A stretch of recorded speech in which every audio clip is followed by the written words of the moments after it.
I think one of the most difficult things for your partner to deal with is you coming to them red hot with anger and no solution. I need you to fix this and I ain't got no idea what to do or where to start.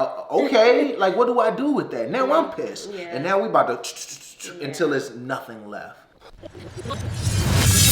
What's up, family? Welcome to another episode of the Sit Down Talk. My name is Kier. And I'm Noémie. And we welcome you. Clap it up for you being here today.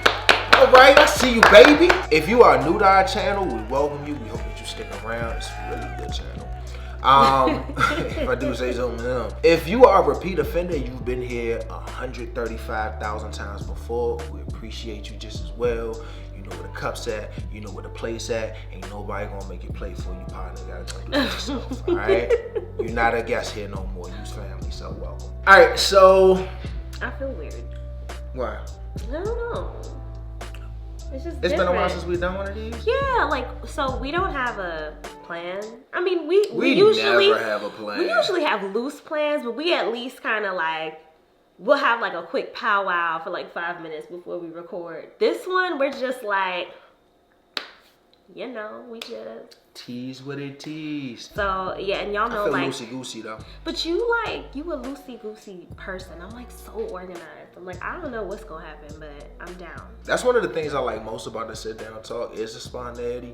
Like it does kind of put us at a little bit of a doink because if a doink. Yeah, like a I'm gonna get some water. Keep talking. Let me tell you something about growth. It is frustrating. Like I talk about this a lot with like one of my girlfriends. I used to say all the time, like, growth hurts. Like, you know, it never feels good. And she actually shifted the way that I thought about that because it's always a matter of perspective. And she's like, I look at life like I'm either in a storm. I'm either about to head into a storm, going through the storm, or right after the storm. Mm-hmm. And if you look at growth as being the storm, then you know to expect it. I feel like growth hurts when you think you about to be living life, skipping down the street, everything's gonna be all hunky-dory or whatever the saying is, and then some shit hit you in the face. You like, oh. Right. If you're walking down the street expecting and hopeful and looking for what's next, it's not gonna be that like abrasive of a reaction to it when it comes. That's a pretty good perspective. Mine that I'm kind of putting on now is maybe a little bit different from that, and I'm starting to realize that growth is, I always say, it's not a destination, it's a journey. Yeah. And I can't remember who I got that from. I stole that from somewhere. You say that about happiness too. Yeah, happiness and joy, all those things. It's all of those emotions. Yeah, because it's not about like the finished product. A lot of times when we think about what the hell am I talking about? When we think about a lot of times when we think of a lot of times when hold on. Let's go. I whiffed on growth. Go ahead. I'm sorry, baby. I gotta mature. No, it's cool.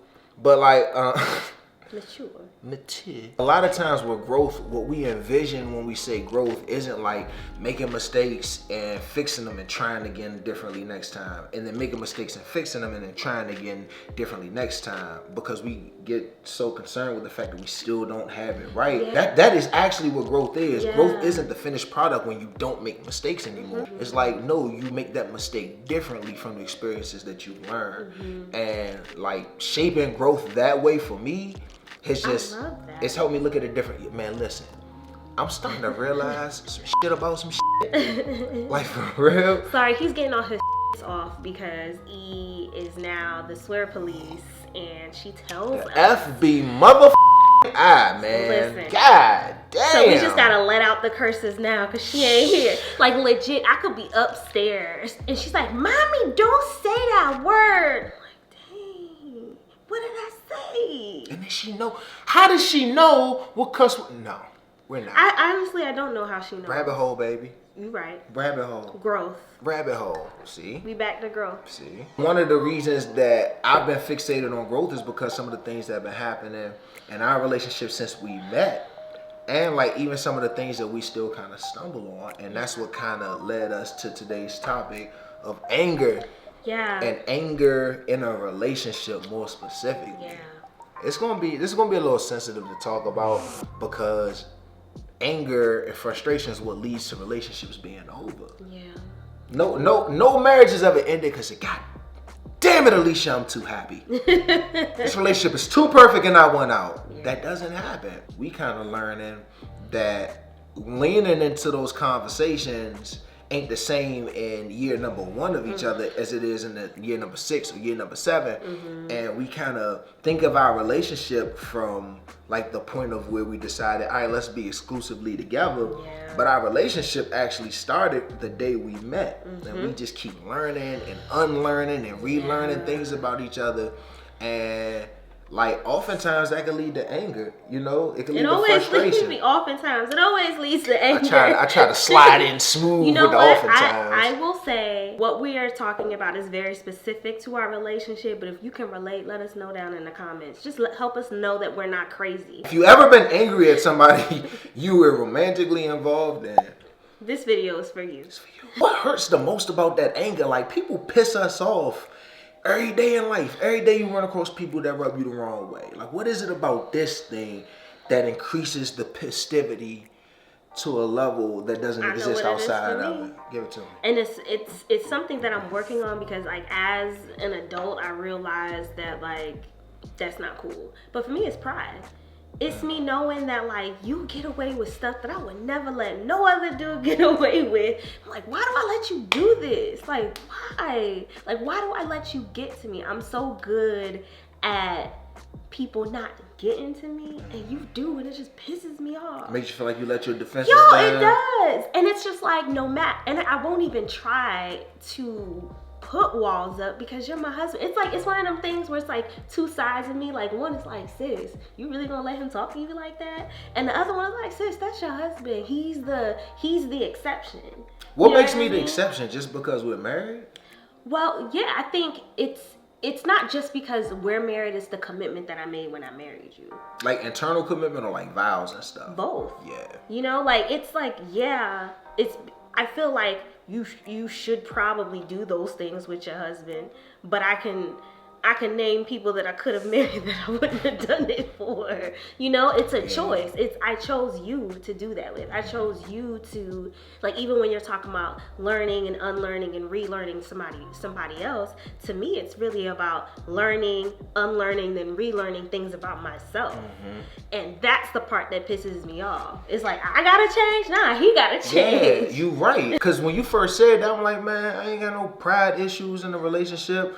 But I'm thinking pride is in like trying to keep my feelings like this. There's also a lot of pride in, well, I don't understand why I gotta go this far to help you see what I've been telling you all along. And it's like, it don't work that It don't work that way. How many times have you been in an argument with somebody who's not somebody, but you're somebody who's done something you said, I've asked you a million times not to do. And then your next reply is, you must not give a damn. Yeah. Because I've told you must not care. Yeah. I've told you all these times. Just because you tell somebody, and this applies to both of us. Absolutely. Just because you tell somebody something one way, and then another way, and then another way, and then another way, doesn't mean they'll be able to execute it the next time that situation comes up. Exactly. You still got the right to be angry. Yeah, like, you still got the right to be mad. But that's where the pride thing comes in that pisses me off. Like, let's just use that example. Let's say I tell you not to do something and you do it. I have a right to be mad, but I don't feel like it's best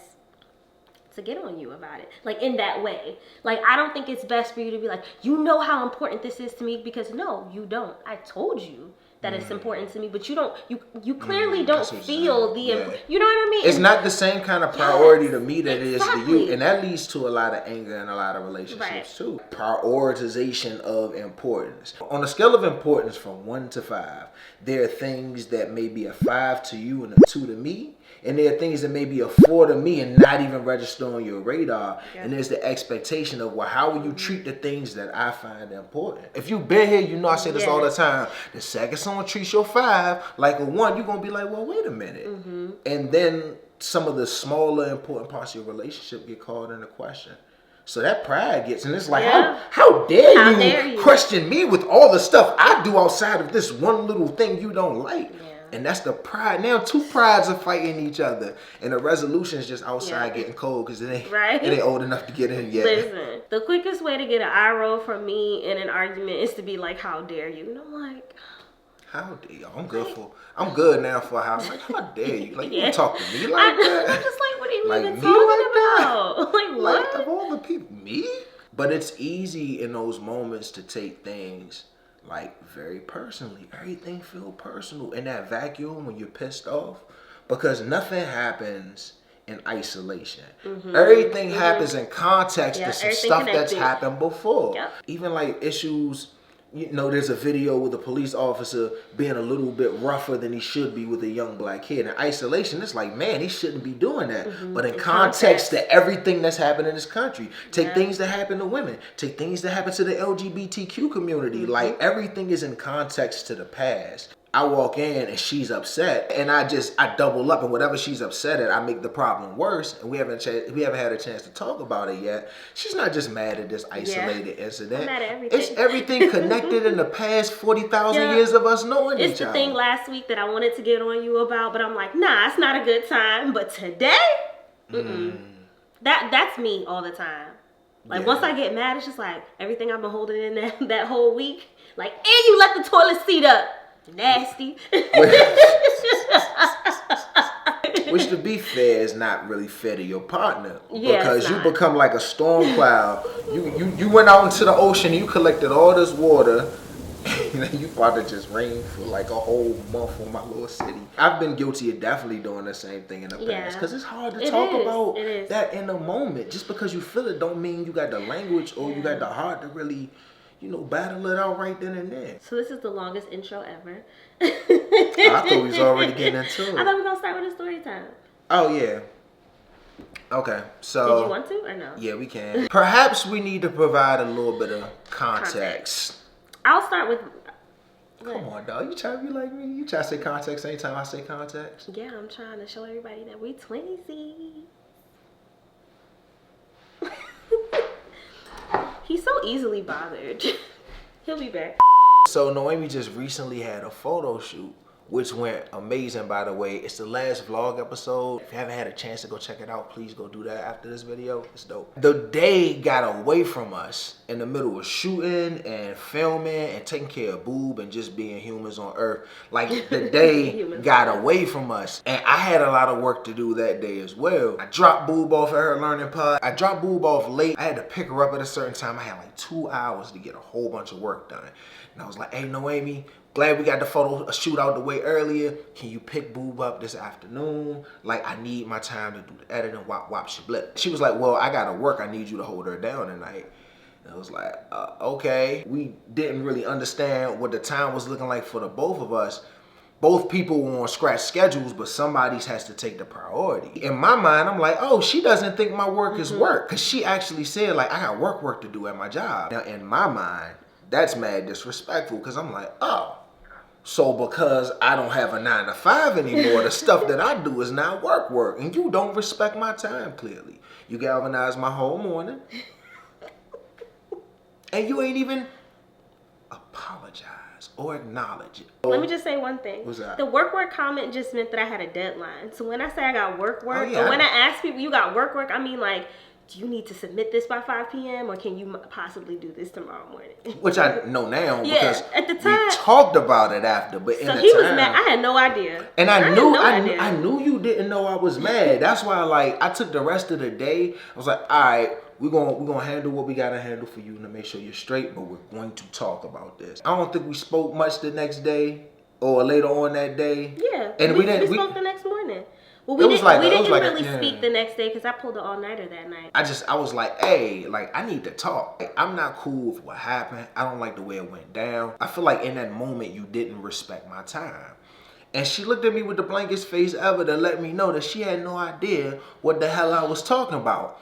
Because in my mind, we talked about it before. I was pissed as well for totally different reasons. We can smile now, but it wasn't like... we weren't smiling. I was pissed because I'm like, yo, like, the shoot went so well. Like, I really struggle with, like, brand stuff just for myself because I'm just so used to kind of having, like, the family as a crutch. So I'm like, yo, I planned out the outfits myself. I put together the team myself. Time-wise, like, everything just went really, really well. And he just had a sour face after the shoot the whole time. And I'm like, dang, you're not even gonna say congratulations? Like, you're not even gonna say that I did a good job? Like, I'm like, babe, the shoot went well, right? He was like, yeah. Like, sir. I talked to like one of my friends. I talked to Shar the next day, and Shar was like, yeah, Kier said it went so well and everything was going good. And I'm just like, he ain't saying nothing to me. And I'm like, dang, like, this is a huge moment for me, and he's not, you know, he's not my cheerleader. Mm-hmm. And like that's basically what I was feeling. And then granted, I feel like from the follower side, like from the family side, they seeing all these photos, they seeing all these posts, and you're like, this is great and this is cool. And I'm like, and he ain't saying nothing to me. So is this just for the gram? Like, does he really think it went well? Like, cause he ain't saying nothing. Like, I just took it so personally. Yeah. And then I'm getting alerts on my phone like, oh my God, I got so many messages that day about, I wish my boyfriend was like yours, like Kier, so supportive and blah, blah, blah. And I wasn't feeling that at all at the moment. So I'm like looking at my phone like, ugh, I don't want to answer none of these DMs. Basically, when he came to me telling me how he felt, I was like, what? Sir, how dare you? That's exactly, I was like, how dare, in my mind, I was like, how dare you? But we over here beefing with each other. And I'm sure he had no idea either. So let's break it down. Two people are upset about two totally different things. The other person doesn't know what the other person is upset about. Each person feels validated in their upsetness. On one side, you have a person who feels undersupported. And on top of that, you have their partner giving them praise to other people and social media.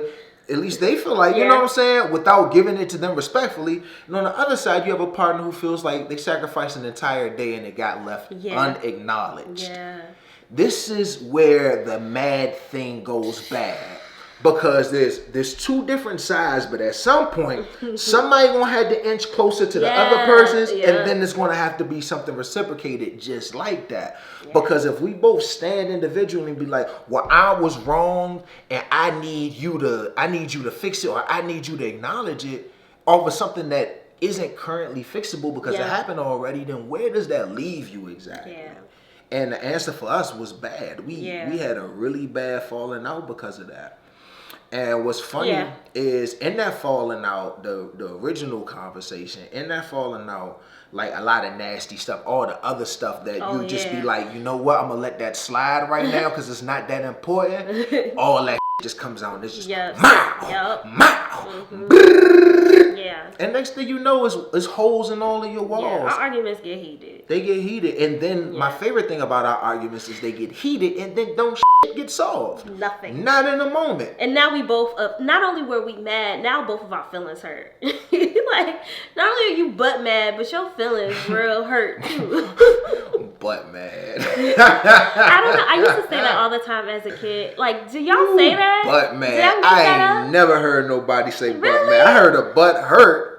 I ain't never heard of butt mad. Yeah, I heard butt hurt. Hey, y'all, let's give it up for butt mad. Officially in the Kier Noémie lexicon. I might have made that. Nah. But it's so fitting. We're using butt mad now. Listen. But nah, he's right. So, you know, we're finally at that position where, you know, we argue, we let everything out in, you know, some pretty disrespectful ways. And you might feel like you got your stuff off, but now you feel bad. Mm-hmm. Now your feelings are hurt, you know? And I think I'm grateful that we have those moments because I feel like that just brings like the human aspect into it because not everybody feels that way. People be like, nah, I said what I said and it is what it is. I said what I said is the punctuation mark of an individual who cannot fully articulate their feelings and defend their position in the face of opposition. Grow up past that. You did not say what you said. You can always take what you said back and you can always say something that's more meaningful to the conversation. Stop that shit. It's not the Real Housewives of Atlanta. This is real life. Write that down, sis. And bro, I'm sorry. I internalized that. I'm gonna go back to this video. Sorry, that irks me, man. I want us to be better. But you're right. No, you're absolutely right. Now that you're at a place where, you know, you feel hurt, like, you know you hurt the other person, and then you realize it's deeper than what you thought it was, but you just don't understand how deep yet. The context. Yeah. All the stuff from the time y'all met, the littlest things, the littlest molecule of some bullshit that happened will come back into that argument and it gets enlarged. Yeah.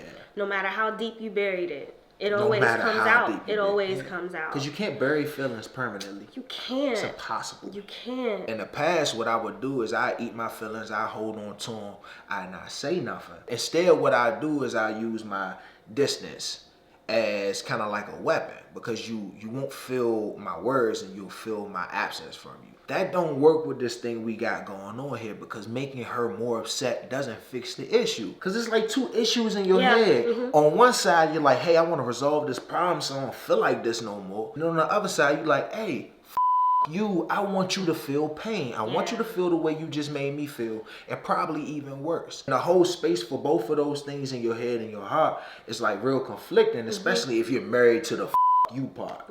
But and that's partially where I was, because I felt like you disrespected me and I felt like you didn't give a damn. Then you go down the spiral, all the stuff your partner done did before that was similar, and you allow that to build a narrative in your head as to why either this situation is impossible, either that person is difficult, or either it's a waste of time, they never going to care, why even address it. And the last one is the most dangerous one, and the one I committed to not being in our relationship. And the more I'm like that, the more you're like that. And the more you're like that, the more I'm like that. And it's cyclical. Yeah, and it just feeds off each other. So that way, when stuff ain't right, I can just come to you like, hey, I'm not feeling this, instead of eating it. And then I give you an opportunity to fix it.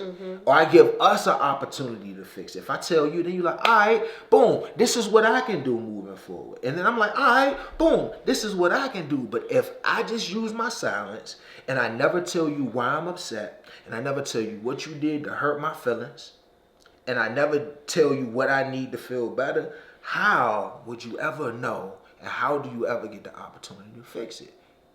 You know? So when we kick back in that argument, we would just, I mean, we emotionally dumping on each other. Going in. Yeah. Michelle Obama said, we both know how to, like she said about her and Uncle Barack. She said, we both know how to win an argument. Yeah. We know how to win an argument. That's not the problem. In that situation, nobody wins, though. Not when you're trying to win. Yeah. Both people lose. We both lost that day. We both lost that day, but we got something back though. Yeah, we definitely did. And I'll share what we got back. I think that Kier and I, and correct me if I'm wrong, this is just my correct me if I'm wrong is always like, I love when you say that. Go ahead.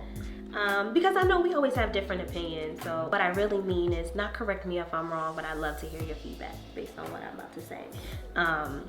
But I feel like you and I are such big personalities. I don't really know how we come across to everybody via like YouTube and like just via the screen, but like in general, we are both very big personalities. Like you said, we both know how to win an argument. We both know how to advocate for our feelings, even though we might choose to suppress them. Lean off yeah, of you know what I mean? bit. But we know how. We know what we're doing. That's you know what I good. mean? We know what we're doing.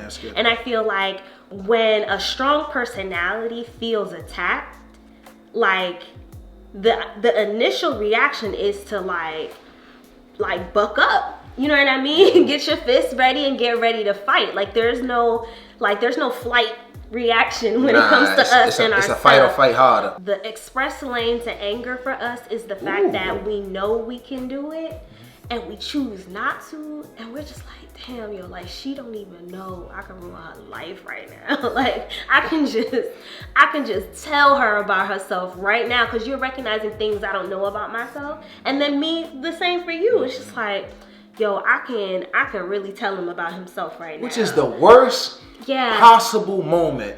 It's to the worst ever moment. Let that roll out. But this is why it makes us both feel bad, is because we both chose not to, and we both want our roses for making the, you know what I mean, for doing the right thing. And ain't nobody, I'm not about to give you your roses, and you damn sure not about to give me mine. And I think that's where we're like, yo, I don't even gotta do this. I don't even have to be like, you won't put me through this? Yeah, like, do you know what I'm doing for you right now? You know what I used to be before I met exactly. you? And it's just like, that's really the key. And I think what settled the argument for us is because we're so big, and like what it really is barriers and walls.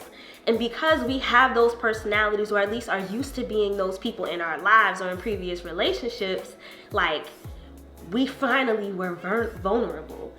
And that, I think that is what, at least in my mind, like, made that shift. Like, I found strength in that vulnerability. Like, I found strength in you telling me how, you know, certain things that I said made you feel, and how, you know, if it's okay for me to say, just to hold your hand through this process as your partner. You know what I mean? And see how she had to say, if it's okay, like, that's a masculinity thing. Yeah. Can we talk about what it is specifically? Yeah. All right, so where do I start? So basically, this is around support. It's around gift giving. It's around me showing my wife that I appreciate her. I said this before. I said it a million times. Nobody leaves their childhood unscathed. Yeah. Something is going to happen to you to alter the way that you see the world, and it may not be positive. And we both had childhood, so we both have fallen into that category, just like you, who's watching this video with my hands waving all over the place right now. You know he expressed it when he talks. Super expressive. The way that I celebrate people and the way that I celebrate myself and my accomplishments is very different from the way that she celebrates herself and her accomplishments. And there's an expectation when one of us has an accomplishment of what that looks like and what the celebration is. I'm mad low key when it comes to that. He does not like the attention and you'll the never guess. circumstance. I don't. If I could be in a room full of people, sit in a corner and nobody notices me, I'm fine. It's just a stupid personality won't allow it to happen. Noémie is a lot different. Noémie is like, hey, I need to be supported in this moment. From you. From me. My partner. From me. I need to be supported in this moment. And when you support somebody, this is what you do. Am I saying it wrong? Because I feel like I'm saying it through my lens. Well, let me just add some context. Okay, go ahead. So, yeah, he's absolutely right. And what that comes from is the way that we were celebrated as children. Me, I got tough love. Like, if I got all A's, it would be, well, that's what you're supposed to do. What is there to celebrate? That's what you're supposed to do. And if I got a B, I'm talking about all A's, 1 B, it's the problem. It's like, wait, why? What happened? So it was never like things weren't big deals. Holidays weren't like big deals. Presents weren't big things. So when I became an adult, I'm like, those are the things that I didn't have, and those are the things that I wanted. And I feel like with you, like, you come, like, your mom probably, you stood up. Oh my God, congratulations. Like, you stood up. Like, I just feel like with you, you're used to hearing people being proud of you and people looking up to you, and like you're used to hearing about the impact that you're making on people's lives, you know? And I'm not really used to hearing that. So I feel like me sharing that with you, or me telling you about yourself, it's so common. It's what you're used to hearing. And I feel like your idea of being like celebrated is being left alone. Kier don't like people, y'all. Which is why I got you the hotel room. Yeah, you know what I mean? Like, yeah. I knew like you needed to be by yourself, because you will come home and be like, babe, let me tell you about my day. And that's exactly what I want. happened. And that's what makes me happy, you know? Like, we basically wanted the things we didn't get as children, and we never articulated that to each other. That's interesting. That's actually not true. Like, the celebration part, there was no celebration for anything, whether you got an A or an F. Like, well, maybe not so much celebrating, but like hearing good things about yourself. You know what? And that's like two different things that both lead into like the problem that we had. There's the actual like people telling you you're good, and people giving me like telling you you're special, and people like reaffirming those things about you. I'm used to that, so I hear it differently now. It just lets me know I'm on the right track. It doesn't really make me feel like great necessarily. And then like there's the gift giving thing where like I only had one birthday celebration that I can remember. I got two that I can remember. One I only remember because I got pictures. I think it was my first or second birthday, and another one when I was 9. My mom literally wrangled up some neighborhood kids. We lit a candle, and then like that was pretty much it. So, but even like the effort, like that's so dope to me. We see things so differently. Yeah. I don't know. I feel like you reject that, and I don't know why. Because like that's a deeper issue where I feel like my mom could have done better. Got it. Okay. Yeah, so this is something totally. See how it's all everything connected? lead to something, man, and it impacts your relationship in the here and now. I say all that to say we have different expectations that come Yeah. from a different place. Yeah. She ain't wrong for what she feel. I'm not wrong for what I feel. But at some point, not being wrong is not enough for resolution. That not being wrong is neutral. There's being wrong, negative. There's not being wrong, which is neutral. And then there's whatever's on top of that. Yeah. And that's what we kind of had to work towards, and it's hard because you want what you want. You want what your mind tells you will bring you peace, and that's not always what's possible for your partner.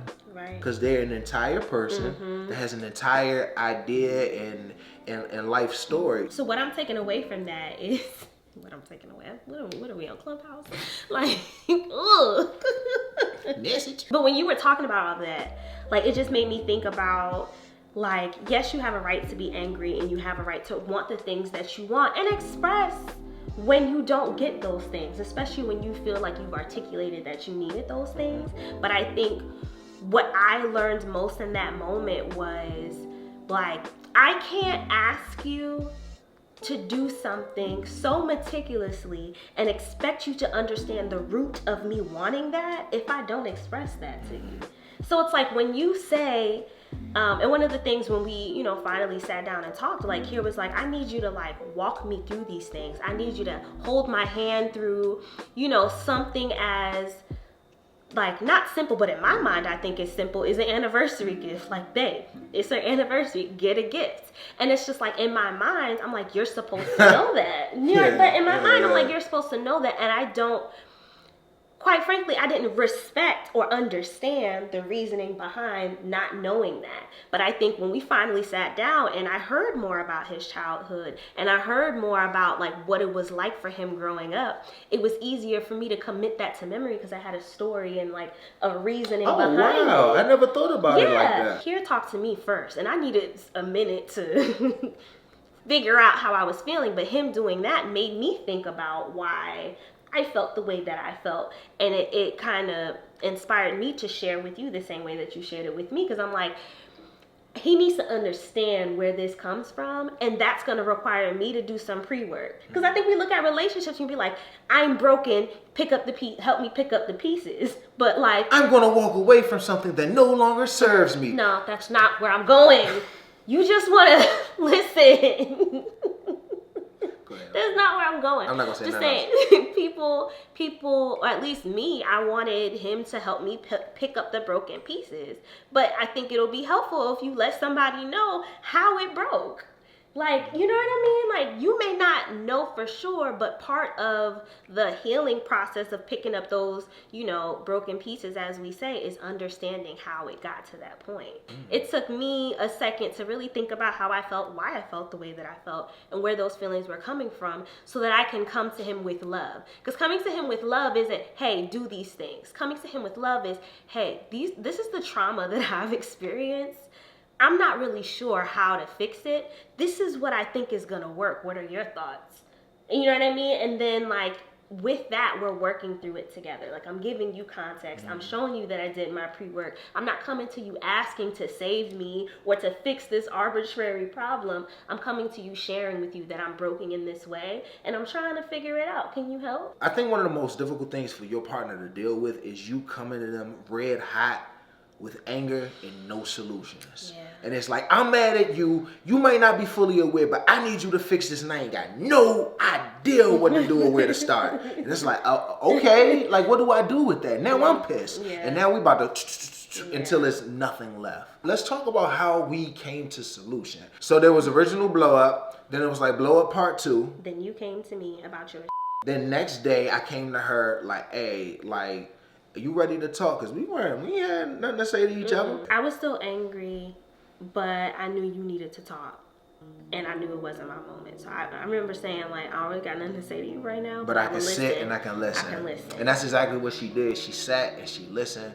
And I told her, like, And why. apologized. Yeah, That's important that you acknowledge my apology. Because I need that, Yep. and I know you struggle with that. Yeah. So I definitely appreciate that. We were sitting there and we were talking. I was expressing to her like the stuff that really bothered me from the original conversation, and then the stuff from the blow-ups, because after you still got to go back and fix that. You got to clean up that debris too. I explained it to her and she listened. I just remember the way she responded to me was different than how she would respond to me in an argument. And I purposely took those days to think about, all right, so what am I mad about exactly? Like, I want to tell her about herself, but that's not going to be helpful.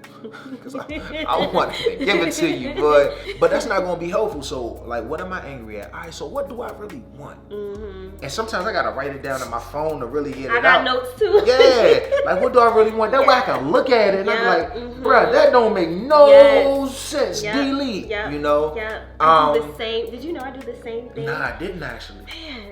Yeah. I do the same exact thing. You gotta see your feelings. As long as they just live in your head, like you can't put them in a specific order. You can't really see them the same way you can see them once they come. And you see the crazy ones too. And you look at it and you're like, yo, you sound like the girls that you see on reality TV that want these unrealistic things that you make fun of, and it's like, oh, that's me. Like, that's me. I need to fix that. Yeah, and that's a sobering thought. I need to fix that. Don't feel good to put on. I'm so glad I didn't say that to you in an argument. That ain't 100% cotton t-shirt. It don't feel great, but you have to sometimes. Yeah, you have to put it out there so that when you're not angry anymore, you can take a look and be like, okay, what's rational and what's irrational? Dumb facts. Big, dumb, stupid facts. But yeah, so you listen. aired out how I you listen. And I think you heard it a certain way, because when I was writing it down, I said, man, when I tell her this, I need to make sure I don't use you statements. Yeah. You pissed me off when you did this, and you did you. Because now that's unfair. You're expecting somebody to sit and listen to the issues that you have while being blamed by you. Who can stand to listen to that? We learned that in therapy. Message. And then there was the last conversation when you were like, babe, I need to talk about what I've been going through. It took you a couple of days, and I was like, well, I gotta leave soon. Like, I don't want to rush you. Can we talk when I come back? I wasn't even upset that you did that. Yeah, because what I didn't want, back in the day, I would have tried to squeeze it in there and been 30 minutes late for what I wanted, what I was trying to do, and I would have been mad at everybody. It would have been no resolution. Nah, I tell you now, jump out ahead of it. Yeah, so we ended up talking about it. Pretty much did the same thing. Had my vulnerable moment, explained what I was feeling, and I feel like you took it very well. And I feel like back in the day you would have taken it as you being blamed for something and then you'd be mad for the rest of the day. But I feel like you were able to take yourself out of it. Like, you didn't feel blamed. You didn't respond as if you were blamed. You responded as if, like, my wife is upset about something and I want to be here to comfort her through it, versus I did something, now I gotta fix it, and I don't know how to fix it, and now I'm stressed, and now we all mad again. So I think, like, even in sorry, that's a nasty cycle. I know. That's so nasty. But even saying it, it's like, damn, how did we make it? Like, that's just, hindsight is 20/20. I will just say that. It's not your fault. It's the world's fault. Yeah, it's the relationship's fault. But it's not even the relationship's fault. I don't believe that it's the relationship's fault. It's the way that we've been groomed and raised to view relationships. Like, I feel like as a woman, I looked at, like, when I ask you to do something, it's to make my life easier, right? Versus looking to you to help me figure out my life. Like, you're not a vessel that I can get from single chick to married chick. You know what I mean? You're literally a life partner. Like, basically everything that they talk about in marriage, like, it is literal. Preaching now, Reverend Gaines. You preaching now, boy. You preaching on that thing. I will just say that I'm viewing you, like, I thought I always viewed you as a partner, and I think it was, I always saw that you could be my partner, and now I'm starting to feel like you are my partner. So it went from, like, a could thing, like, we got all the ingredients, to, like, now we cooking. and it smelled good. and I feel like the meal about to be bomb. You know what I mean? Like, that's the way that I'm kind of looking at it. And like, even going back to what you said in the beginning of the video, like anger isn't a destination, it's a journey. Is that what you said? Growth. But whatever it was, it's not a destination, it's a journey. I think the same can be said for love. Like, you look at love like, oh, I made it, I got married. And it's like, nah, like, we gonna be riding on this boat for a minute. Raggedy ass boat. We could upgrade, you know, the boat could crash and we might get picked up by a better boat or a worse boat, but we gonna be on the boat. Or we can both drown. Or we can both drown. Like, that happens too. But it's just like, you know, I just feel like the love is the journey. You know, like, it's. You right. I didn't think about love being like that too. I think you can fill that quote in with anything. Like, with anything, any noun that relates to life, because I think that's what life is. Like, everybody's like, oh, I want to be able to make this money and do this, and I'm gonna make it. Like, there's no making it. No. You got bigger problems with more money. When you get to the top of the mountain, you look up and you realize there's a larger mountain next door. It doesn't stop. Going back to the storm thing, I just think it's just a lot of themes. Yeah. And we're saying the same thing 5 different ways. So whichever way it sticks for you, take it and run with it. But like, that's the general gist of it. And I think just me understanding and like accepting that you're going to be taking that role in my life is humbling, for one, because we've both been on our own forever. Two very independent people. That whole I'm independent, I do everything by myself. Yeah, that's cute, but we're married now. So we're going to have to figure out how to do this together if we want to make it work. Humbling, but it's true. And I feel like when you have somebody that you really trust to be vulnerable, to share like those like intimate life things with, and then they respond well to it. That's got to be built, though. Oh, man. For sure. It doesn't come prepackaged. It absolutely doesn't. And it also doesn't come, like, I can't pretend, like, have I made amazing changes in our relationship to be the type of partner that I am now? Like, yeah, of course. But a lot of that is also you adjusting and seeing like my effort in reading it in the language that it was written in. Exactly. And that takes time. It takes for you to have fallings out with people. Yeah. It takes for y'all to talk through it and get to a different place, and then have that fracture and talk through it and get to a different place and have that fracture. That's literally how muscles build. You tear your muscles up, and then when you drink protein and eat good food, it builds the fibers back stronger. Then you exercise and you tear them up. Then when you eat right and you rest, they build back stronger, and after a while you got a nice, strong, healthy body. And I felt like the growth through the disagreements and just not seeing stuff the same way is very similar. Oh, don't forget to pick up your feelings. I want to do that. Oh my God. That's why. Okay, come on. All right, so we did our takeaway. Feelings. What is that? All right, that's it for us, but I am curious what you think. I want you to tell me below one thing you realized about your anger within a relationship. He making What is that? He making me do stuff.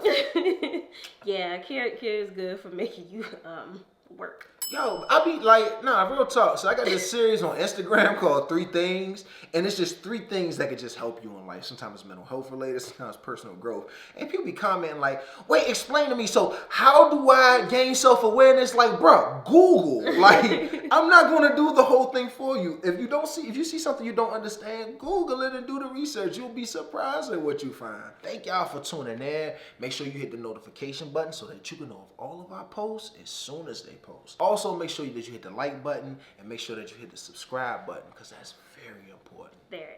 I miss anything? Follow us on Instagram. Follow us on IG. Damn, I got so many closeouts. I can't remember how I close this out.